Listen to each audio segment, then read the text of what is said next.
오늘 그 캠프 간다고 다들 막 이렇게 신나 있던데 우리 1학년부터 친구들 오늘 너무너무 신났어요. 그죠? 네.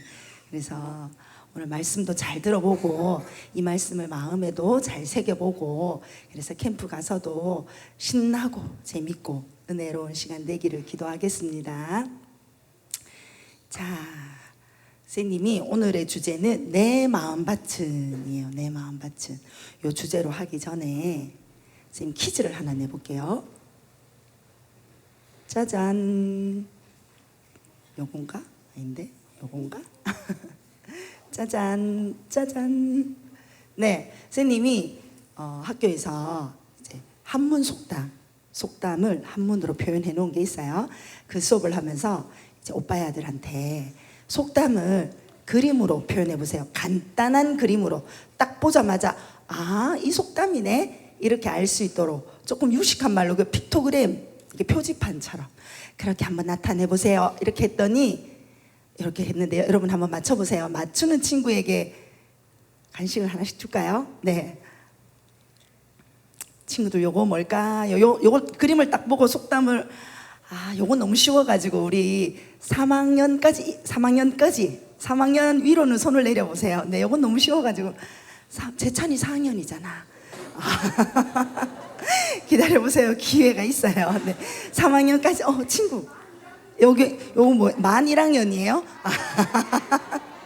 만으로 하면 2학년이에요. 네. 네, 올해부터는 이제 우리 다 그렇게 써야 되나 그죠? 친구 맞출 수 있겠어요? 뭐예요, 속담? 뭐라고? 선생님 뭐라고 했어요? 가로등이요. 가로등이요. 속담이 뭔지 아직 몰라요, 그죠? 네. 우리 은혜 한번 맞춰보자.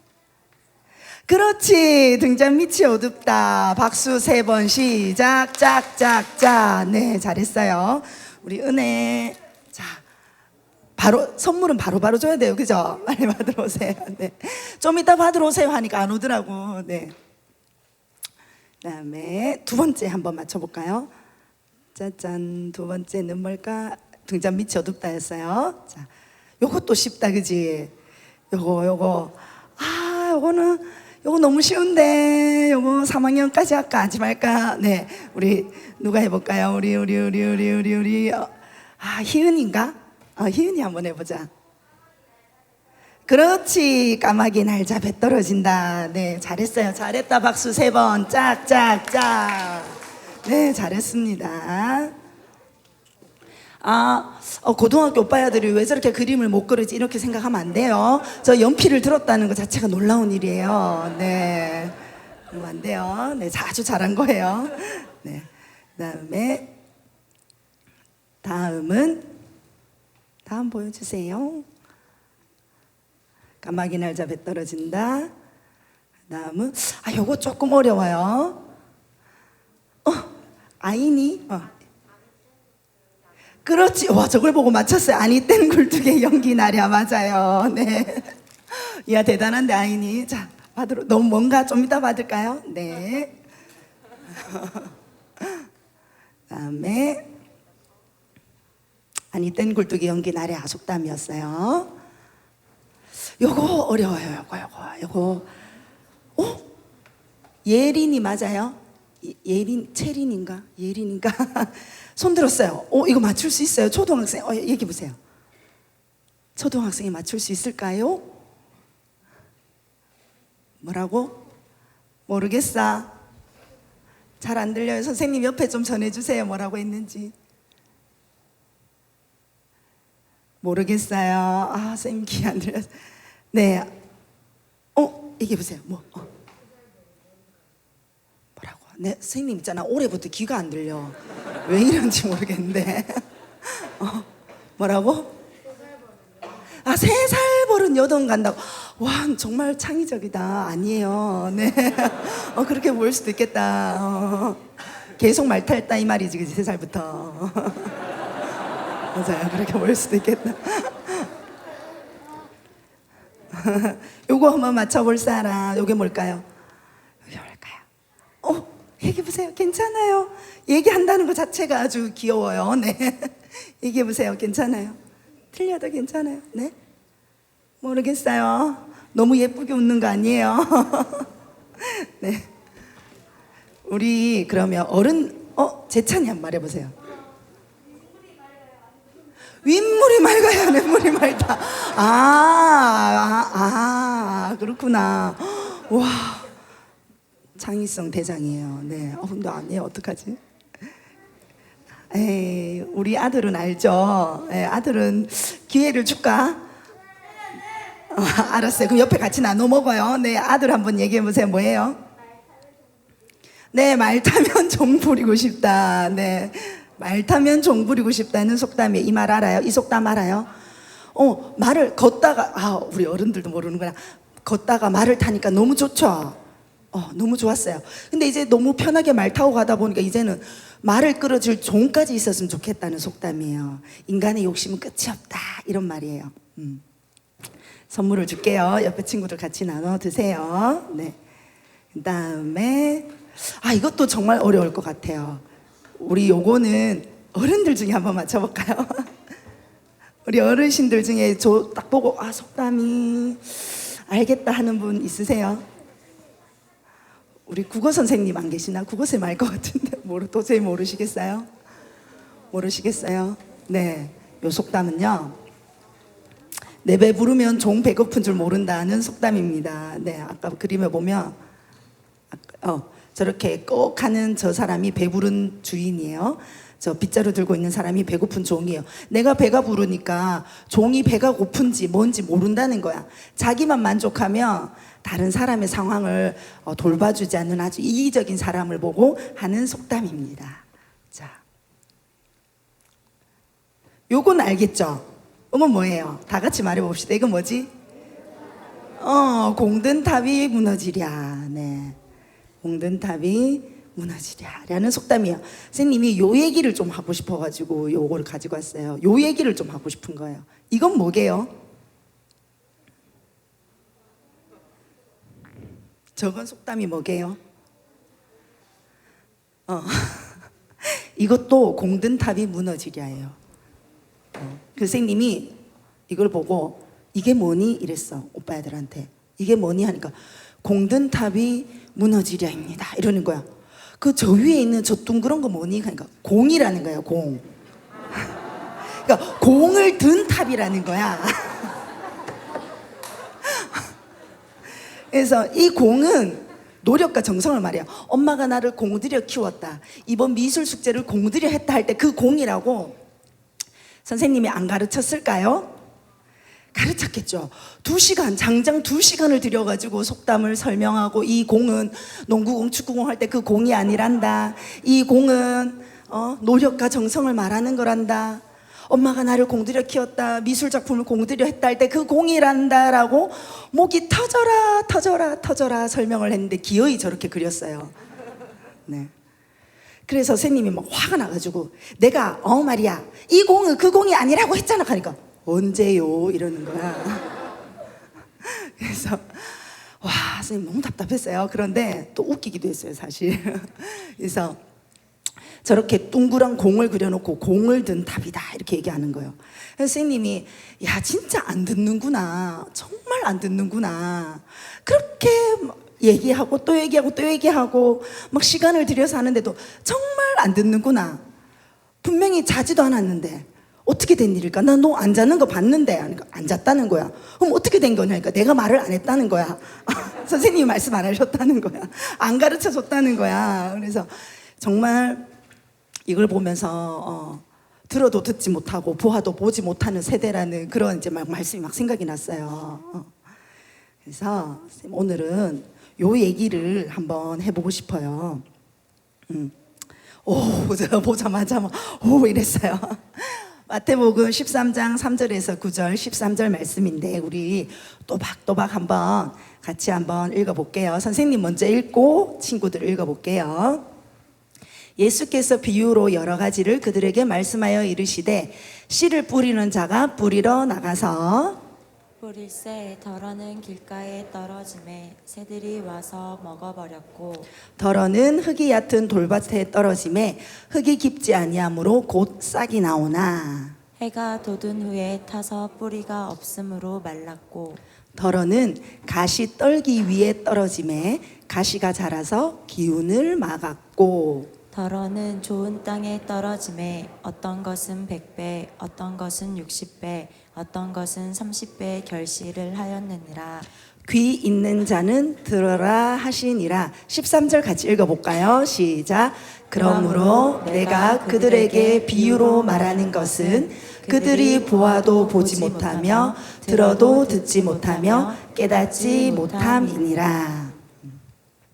자, 요 말씀은요, 우리가 네 가지의 마음 상태에 대해서 이야기하는 거예요. 아까 나오는 이 밭이라고 하는 거, 길가, 돌밭, 가시떨기, 좋은 땅은요, 마음의 상태를 이야기해. 우리의 마음의 상태. 네 가지 마음 상태가 나옵니다. 첫 번째, 길가밭. 길가밭에 씨를 뿌렸더니 어떻게 됐어요? 새들이 와서 먹어버렸어요. 돌밭에 씨를 뿌렸더니 어떻게 됐죠? 흙이 깊지 않아서 뿌리를 내리지 못하고 말라버렸어요. 가시떨기에 씨를 뿌렸더니 어떻게 됐나요? 가시가 자라서 씨앗이 자라지 못하도록 기운을 막았어요. 좋은 땅에 뿌렸더니 어떤 일이 일어났죠?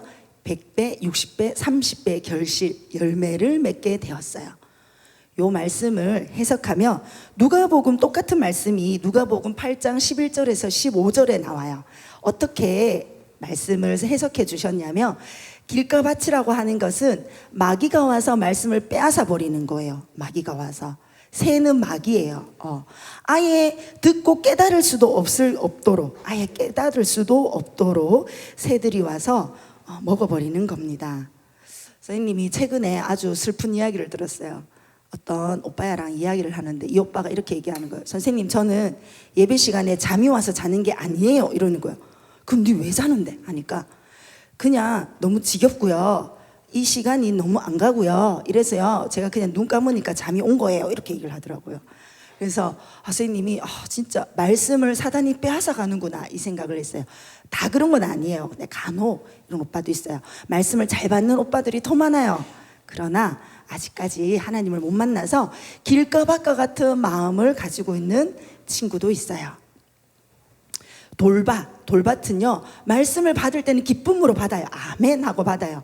근데 조금만 어려움이 오면 말씀을 배반해버려요. 그래서 잘 믿었지만 잘해야지 했지만 아버지, 너무 무서운 아버지가 막 야단치면 포기해요. 알았어요, 안 갈게요. 이렇게, 그죠? 또는 친구들이 니 너무 나댄다. 니 다 잘할 수 있나? 니만 뭐 말씀 들었나? 니만 훈련 받았나? 친구들이 니 너무 나대지 마라 이렇게 말하면 알았어, 안 할게 이렇게 포기해버려요. 조금만 시련이 오면 포기하는 사람을 돌밭이라고 말해요. 가시떨기는요, 말씀을 듣지만 이생의 염려가 너무 많아요. 걱정이 너무 많아요. 재물의 유혹, 물질에 대한 유혹, 돈에 대한 유혹을 말해요. 향락은 쾌락, 내가 즐거움만 쫓아 사는 거예요. 여기에 막혀서 결실하지 못해요. 열매를 맺지 못해요. 그래서 너무 재밌는 거, 너무 좋은 거, 이런 것들이 너무 많아서 말씀을 따라 살 수 없는 거예요. 그러나 좋은 땅은요, 누가복음에 보니까 착하고 좋은 마음이라고 했어요. 착하고 좋은 마음. 이 착하고 좋은 마음은요, 말씀을 잘 듣고 또 그 말씀을 간직하고 그리고 인내해요. 그래서 결실을 맺는다고 말했어요. 선생님이 이 말씀을 이렇게 준비를 하면서 공부를 하다가 이런 생각이 들었어요. 여러분은 어떤 마음 상태예요? 길가, 돌밭, 가시떨기, 좋은 땅 어디예요? 여기서 좋은 땅이 안 되고 싶은 사람 손 들어보세요. 난 좋은 땅 안 되고 싶어요. 손 들어보세요. 있어요? 없죠. 우린 다 좋은 땅이 되고 싶어요. 그런데요, 우리의 힘으로 마귀를 이길 수 있나요? 우리의 힘으로 시련을 이길 수 있나요? 우리의 힘으로 이생의 염려와 재물의 유혹과 향락을 이길 수 있나요? 우리 힘으로는 저런 것들을 이길 수가 없어요. 우리 마음밭에 있는 돌들을, 가시를 뽑아낼 수가 없어요. 그럼 이 말씀 왜 하셨지? 어쩌라고? 예수님 어쩌라고 이 말씀 하셨어요? 저는 이렇게 좋은 땅이 될 수 없어요. 이렇게 기도를 하던 중에 예수님께서 말씀을 보게 하셨어요. 마음밭이 변한 사람들. 우리 본문은요, 마태복음 13장에 나와요. 13장. 그런데 요 마태복음 13장 바로 앞장 12장에 보니까 등장하는 사람들이 있었어요. 바리새인과 서기관과 예수님의 어머니와 예수님의 형제들이었어요. 이 바리새인과 서기관들은 예수님을 조롱했어요. 예수 너 바알세불 귀신의 힘을 얻어서 귀신 쫓아내는 거지. 예수 너 그렇게 능력이 좋아? 그러면 표적을 한번 보여봐. 이렇게 막 예수님을 조롱했어요. 그런데 예수님께서 그 바리새인과 서기관들을 책망하셨어요. 그리고 나오는 사람들이 누구냐면 마태복음 12장 46절에 등장하는 예수님의 어머니와 동생들이에요. 예수님의 어머니와 동생들. 마태복음 12장 46절 한번 띄워줘 보실래요?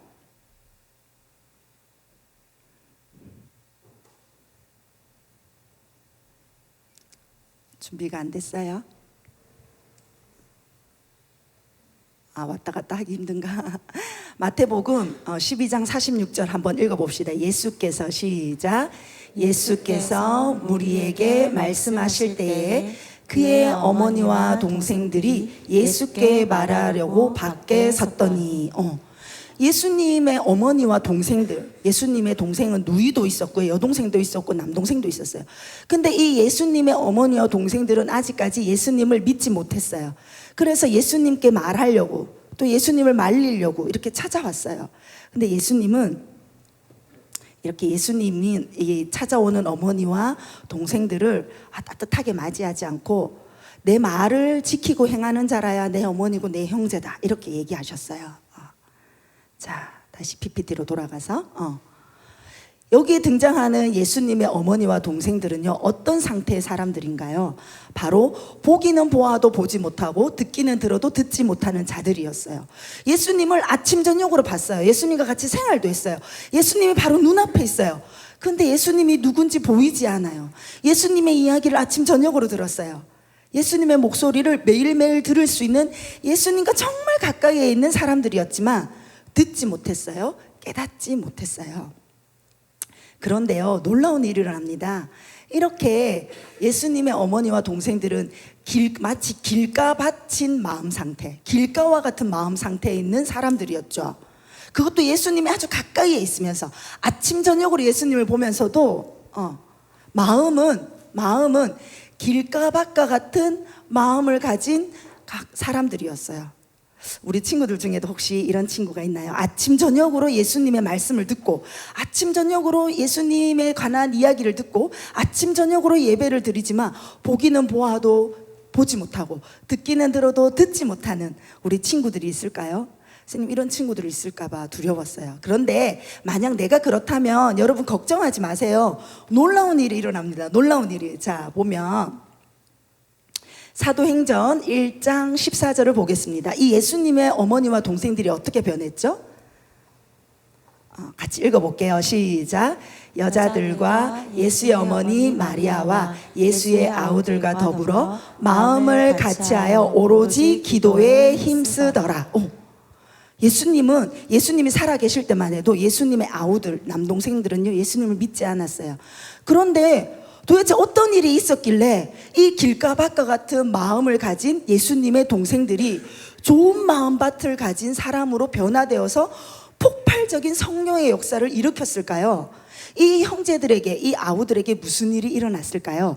여기서 우리가 비밀이 있다고 생각해요. 여러분, 좋은 마음밭은요, 나 스스로 가질 수가 없어요.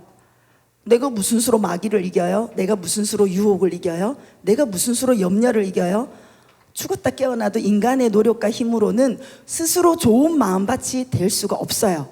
그런데 좋은 마음밭이 되는 길을 예수님이 성경에 가르쳐 주셨더라고요. 이 길가밭과 같은 예수님의 동생들이 어떻게 좋은 마음밭이 되었나요? 부활을 경험했어요. 사도행전 1장 3절에 보면 예수님이 고난을 당한 후에 예수님의 살아계심을 이 아우들이 직접 눈으로 보고 직접 경험했어요. 아, 예수님이 정말 부활하셨구나. 예수님이 사망과 죽음을 이기셨구나. 예수님이 우리의 구원자이시구나 라는 것을 남동생들이 경험하게 되었어요. 두 번째는요, 성령 세례를 경험했어요. 예수님이 하늘로 올라가시기 전에 이 제자들과 가족들에게 이야기했어요. 너희는 여기 머물러서 성령 세례를 받을 때까지 여기 머물러라, 이렇게 명령하셨어요. 그리고 이 남동생과 제자들은요, 다락방에 모여서 성령 세례를 받기 위해서 무엇을 했나요? 아이고, 앞에 오로지 기도에 힘썼습니다. 오로지 기도에 힘썼어요. 인간의 노력으로 내가 좋은 마음밭이 돼야지, 좋은 마음밭이 돼야지, 아침에 좋은 마음밭이 돼야지 하면 저녁에 되면 못해요. 그죠? 오늘 좋은 마음밭이 돼야지 하지만 내일 되면 못해요. 그런데 좋은 마음밭이 되는 방법은요, 예수님의 부활을 믿고 예수님을 마음에 받아들여야 돼요. 그리고 성령 세례를 받아야 돼요. 즉 내가 다른 피조물이 돼야 돼요. 내가 새롭게 다른 존재가 되어야지만 가능한 일이에요. 그러기 위해서 우리는 오로지 기도에 힘을 써야 한다는 겁니다. 좋은 마음밭은요, 인간의 노력으로 되는 것이 아닙니다. 부활의 예수님을 마음에 모시고 성령님이 오실 때 가능한 일이에요. 그러면 우리 3년 기도 왜 하나요? 3년 기도 왜 하나요? 바로 이 한계를 인정하기 위해서. 저는 못해요, 예수님. 저는요, 좋은 마음밭이 될 수 없어요. 저는 노력해도 안 돼요. 저는 한계가 많은 육을 가진 인간이에요. 그래서 예수님 도와주세요. 예수님만이 해주실 수 있습니다. 예수님 제 마음에, 제 삶에 찾아와 주세요. 이 한계를 인정하기 때문에 예수님께 도움을 구하는 기도를 할 수밖에 없어요. 그리고요, 오로지 기도해야 돼요. 오로지 기도해야 돼요. 그래야 성령 세례를 받을 수 있어요. 초대교회에 예수님의 형제들, 아우들, 그리고 많은 제자들은 오로지 기도할 때 불같은 성령이 임해서 성령 세례를 받을 수 있었어요. 그리고 인내했어요. 결실하게 되는 좋은 밭이 되기 위해서 인내했어요. 초대교회 많은 제자들은 인내의 열매를 맺게 되었어요. 예수님의 동생 중에 야고보라는 사람이 있죠. 야고보서를 적었어요. 그죠?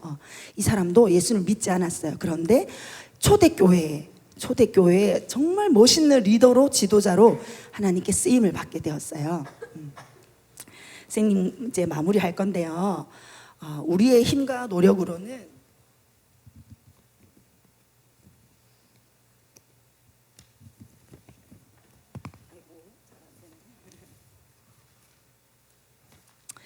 우리의 힘과 노력으로는 좋은 밭이 될 수 없습니다. 그러면 우리가 3년 기도를 하는 이유는 뭘까요? 우리는 제자가 되자고 정말 우리 교회는 강력하게 외쳐요. 그죠? 제자는 누군가요? 예수님이 분부하신 일을 가르치고 지키는 자예요. 예수님의 명령의 그 말씀을 가르치고 배우고 삶에서 지켜 행하는 자들이 제자입니다. 우리는 잘 가르치고 있나요? 잘 배우고 있나요? 배우기만 하는 제자, 가르치기만 하는 제자는 없어요. 모두 다 가르치고 배워야 합니다. 그죠? 그러면 우리 마음밭이 좋은 마음밭이 돼야지만 이 가르침을 받을 수 있고 열매를 맺을 수 있어요. 우리 부모님과 선생님들은 여러분을 위해서 왜 기도할까요? 여러분에게 이 역사가 일어나기를 원하기 때문에, 소망하기 때문에 여러분을 위해서 기도하고 가르치는 거예요. 여러분의 마음밭이 좋은 마음밭이 되어서, 그래서 열매를 맺어서 예수님이 우리에게 부탁하신 그 제자를 만들기 위해서 여러분을 위해서 기도하고 가르치고 있어요. 여러분, 우리 힘으로는, 내 노력으로는 좋은 밭이 될 수 없지만 첫 번째, 부활하신 예수님을 마음에 모셔드립니다. 그리고 오로지 기도해서 성령 세례를 받아야 합니다. 우리 좋은 마음밭이 되는 이 길을 알고 변화된 예수님의 아우들처럼 우리도 성령으로 거듭나고 변화되어서 30배, 60배, 100배, 100배, 60배, 30배의 결실을 맺기를 바랍니다. 우리 찬양 하나 할까요?